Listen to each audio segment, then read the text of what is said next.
Saludos cordiales, mi nombre es Glenda Alicia Rodríguez de Valladares. En esta oportunidad, para la materia de Derecho Laboral 2, voy a hablarles de un tema muy interesante, que es la huelga, el paro y sus estipulaciones para poder determinar su legalidad o ilegalidad. Vamos a definir a la huelga como el derecho que tienen los trabajadores involucrados en un proceso de negociación colectiva para poder suspender sus actividades a las cuales están obligados de conformidad a sus contratos individuales de trabajo. Nos remitiremos además a nuestro Código de Trabajo salvadoreño, el cual en el artículo 527 nos dice que huelga es la suspensión colectiva del trabajo concertada por una pluralidad de trabajadores con el propósito de obtener una finalidad determinada. El mismo código establece que para determinar la legalidad de una huelga se reconocen como legales aquellas que tienen las siguientes finalidades: la celebración o revisión del contrato colectivo de trabajo, la celebración o revisión de la convención colectiva de trabajo y la defensa de los intereses profesionales comunes de los trabajadores. Así lo establece el artículo 528 del Código de Trabajo. Por su parte, el artículo 529 nos dice que el acuerdo de huelga debe ser aceptado por votación secreta y que esta votación, si se llega a acuerdo por mayoría, implica que todo el personal estaría en huelga. Sin embargo, si el acuerdo es inferior a la mayoría absoluta, el sindicato y los trabajadores intervinientes en el conflicto estarán obligados a respetar la libertad de trabajo de quienes no se adhieran a la huelga.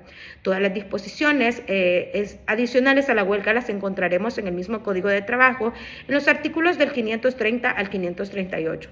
Es necesario destacar que el artículo 534 nos dice que la huelga debe limitarse a una suspensión pacífica de labores y al abandono del lugar de trabajo. En consecuencia, se prohíbe toda clase de acto de violencia o coacción sobre las personas y a imponer fuerza en las cosas durante un conflicto colectivo de trabajo. Con este último artículo mencionado podemos entender en dónde recae ya el ámbito de ilegalidad de una huelga, pues como lo establece el artículo 553, la huelga es ilegal si no tiene las finalidades que anteriormente les mencioné y si se hace uso de violencia o deja de ser pacífica.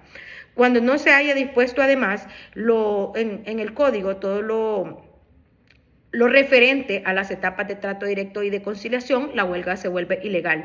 Y cuando ha sido estallada antes o después del plazo que está señalado y determinado ya en el artículo 530 del mismo Código de Trabajo.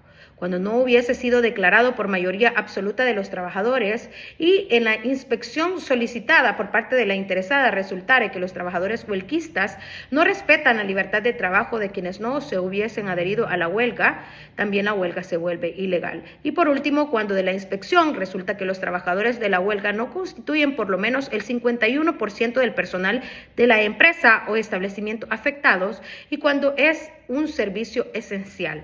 El artículo 551 del mismo Código de Trabajo establece por su parte que la huelga se presume legal mientras no hubiera sido declarado lo contrario a petición de parte. Es importante mencionar que nuestra Constitución en el artículo 48 reconoce el derecho al paro y a la huelga. En cuanto al paro, podemos decir que se diferencia de la huelga de la siguiente manera. El paro es un medio de presión laboral usado por uno o varios patronos o bien por un sindicato patronal que implica la suspensión de labores y el posible cierre del establecimiento de trabajo. Este puede ser motivado por diferentes causas. Sin embargo, a diferencia de la huelga, la cual protege un margen más amplio de queja colectiva, el paro solo está jurídicamente justificado cuando pretende la protección legítima de los intereses y derechos de carácter económico que constitucionalmente le corresponden al sector patronal. Por ejemplo, la libertad de empresa, la libertad económica, la propiedad, entre otros. Según el artículo 539 del Código de Trabajo, el paro es la suspensión total del trabajo que ha sido ordenada por un patrono o sindicato de patrono en una o varias empresas o en uno o varios establecimientos. La legalidad de los paros se encuentra establecida en el mismo código, específicamente en el artículo 540 del Código de Trabajo. Los paros que se reconocen en este código para efectos laborales únicamente serán aquellos que tengan como objetivo la defensa de los intereses económicos del capital a través de la celebración o revisión de un contrato o una convención colectiva de trabajo. Del artículo 541 al 544 del Código de Trabajo se habla del trámite o proceso del paro. Por su parte, el artículo 545 nos habla de la norma supletoria en la que podemos comprender que todo lo dispuesto para la huelga en el artículo 532 y siguientes se aplicará para el paro.